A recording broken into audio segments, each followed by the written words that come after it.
Hello lovely people, and welcome back to a new video right from here in our Nairobi homestead. It's a beautiful weekend morning and I've decided to do a bit of cleanup. There's so much coming up in this video and I request that you stick around and let's enjoy slow city living. This is our city home for those who may be new to this channel, and I highly welcome you. I'm so glad that you chose to click this video. And I realized from our previous video we also have very many visitors. Karibuni sana, which means welcome in my language. My name is Helen and I come from Nairobi, Kenya, Africa. I live in the city, but me and my family have decided to make our life as simple as possible. Also, we want to practice slow living despite living in a very busy city, because Nairobi is one of the busiest cities in this country, Kenya. So some of the things that we've done to bring the reality of the village life to the city is, like you can see, we have green space. And number two, I have a kitchen garden which I'll be taking you to, because today we need to do some work there. It's right across this fence. Then we have our own Kienyeji or free range chicken in this little space. What you can see here are chicks, but we also have the big chicken which give us eggs, and so we do not buy eggs as much as we are living in the city. Remember, this is a very small space, and what I do is that I advocate highly for small space gardening or urban space homesteading. Regardless of your space, if you've been in this channel, you know that we have done a lot of videos demonstrating to you how you can do your little kitchen garden. Before we head to the kitchen garden, and I also want to take you somewhere else, let me speak first about the fence, because I got a lot of questions in my previous video. So the fence is called Valeria cristata. I've indicated right there. It's a climbing plant that takes roughly 1 year to form the good hedge.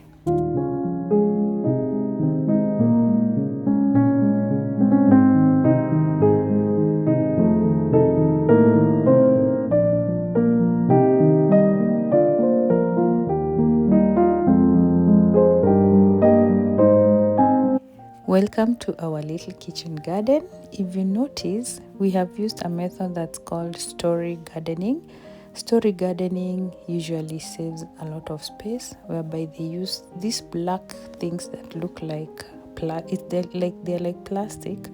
They use them to make stories. You can see kind of stairs, and that way you're able to maximize small spaces, because now you're planting upwards, and even when you water, you also tend to save a lot of water, because you'll water on top and then it drips downwards, or you can install the drip system as you can see here.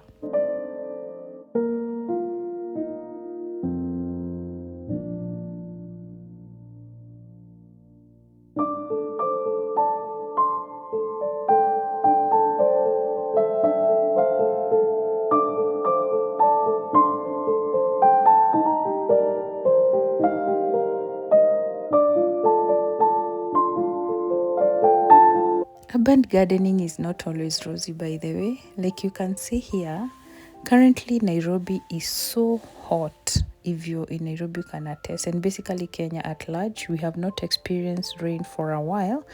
And basically we've just been watering our vegetables to sustain them, mostly morning and evenings. But now, because we have trees here, and we have so many birds, we are now literally sharing our vegetables with them. Like you can see, they have eaten the leaves kabisa, and we are not getting good produce because of that.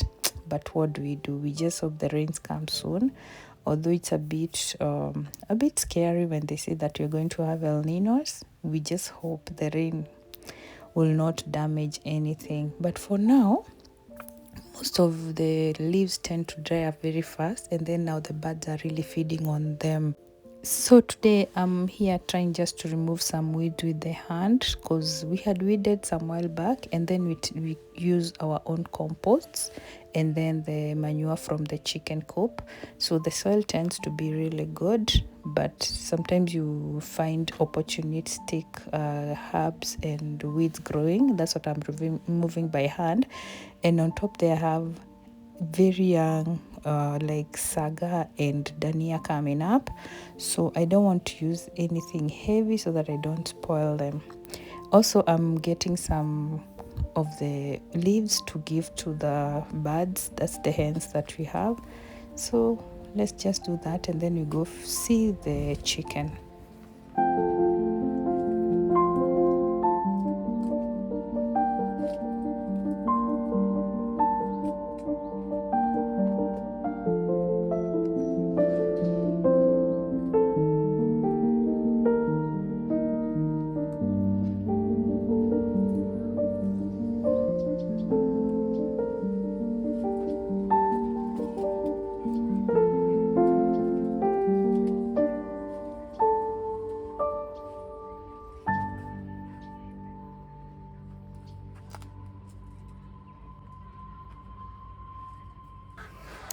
Wow, I've discovered a ripe fruit from this guava tree right here.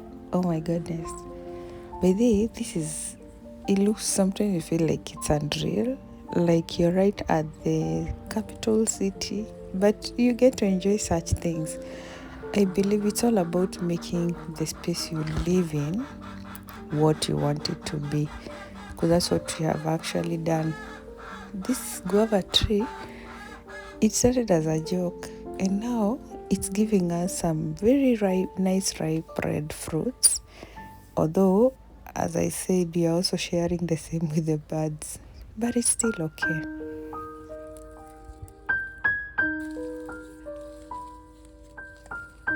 Clearly, we share this fruit with the birds, and it's a good thing. Let me take this to my daughter, she loves them.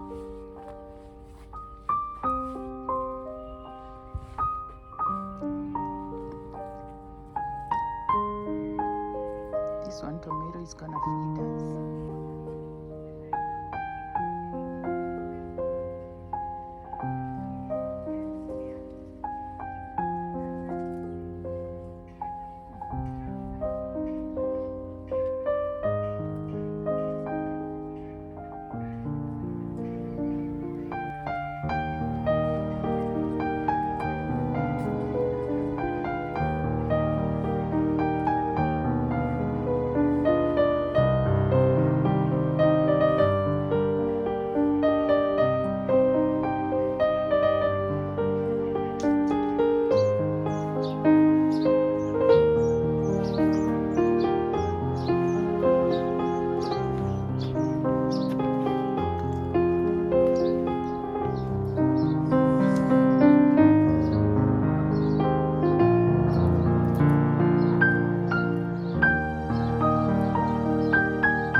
iko sawa.